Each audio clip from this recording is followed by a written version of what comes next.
Hey there Cthulhu fans, today I'm sharing some tips for things that I do while playing Cthulhu Death May Die that take my gaming sessions to the next level. Now most of these are simple additions that require little to no effort on my part, but have a huge impact on my overall enjoyment of the game. I even have one tip at the end of the video for how to deal with that one alpha gamer in your group in a way that is non-confrontational and virtually imperceptible to the offender. Welcome to Trehane Miniatures. Sometimes I come across something so cool that it gets me psyched to share it with you all, and that's the case with this first tip here. This is basically what prompted the making of this video. One of my viewers pointed me in the direction of the Tales from the Mythos YouTube channel, where the author lovingly creates atmospheric prologues for each episode of Cthulhu Death May Die Fear of the Unknown. I've watched what's available so far and it's fantastic. Each video comes in at right around 2 minutes, but is so chock full of extra lore and flavor that it perfectly sets the mood for an amazing gameplay experience. I will use these prologues for every gameplay session going forward. There's just no reason not to. I have a link to the Tales from the Mythos YouTube channel in the description down below. Finish watching this video, then go subscribe to their channel. You won't regret it. Now that the mood has been set, we'll keep the cosmic horror ambiance going with a dark and dreary soundtrack. One of my go-to albums to listen to while playing Cthulhu Death May Die is the Darkest Dungeon video game soundtrack by Stuart Chatwood. When choosing a soundtrack to listen to while playing a board game, it's important to me that it's unintrusive. I don't want to feel like I'm competing with the music while I'm talking with my fellow gamers. Therefore, I try to choose music that sets the mood I'm after without containing any vocal lyrics. The Darkest Dungeon video game soundtrack fits that perfectly. However, I also realize that as board gamers, some of us may have been soured on all things Darkest Dungeon by the Mythic Games fiasco that has affected many of us.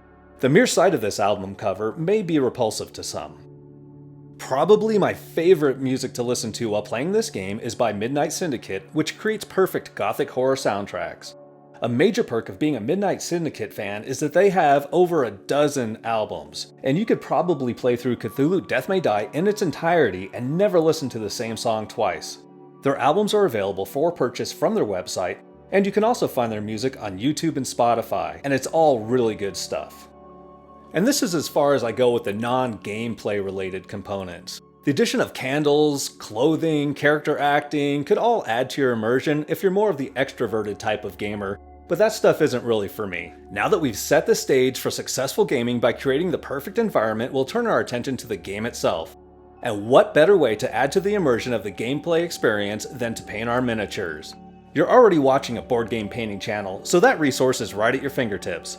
However, I understand that I paint in a particular style that may not be for everyone. Fortunately, there are many other board game painting channels out there that have videos demonstrating how to paint the miniatures for this game.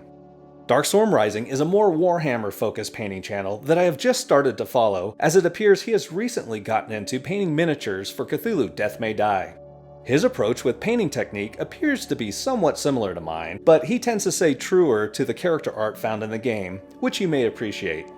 If spending several hours painting a single miniature isn't for you, then I'd recommend checking out Rob Paints Board Game Miniatures. Rob will show you how to get your miniatures painted up and on the table quickly. If I remember correctly, he even has one video where he paints up like 15 miniatures in a single video, and they're all individual character miniatures, not a horde of the same sculpt, which is quite a feat. Another perk with his channel is that he uses sped up footage to show the entire painting process, which means that you'll see every bit of paint applied to the model.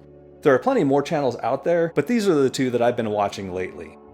Now I'll share a tip that I use when teaching Cthulhu Death May Die to help alleviate that alpha gamer problem.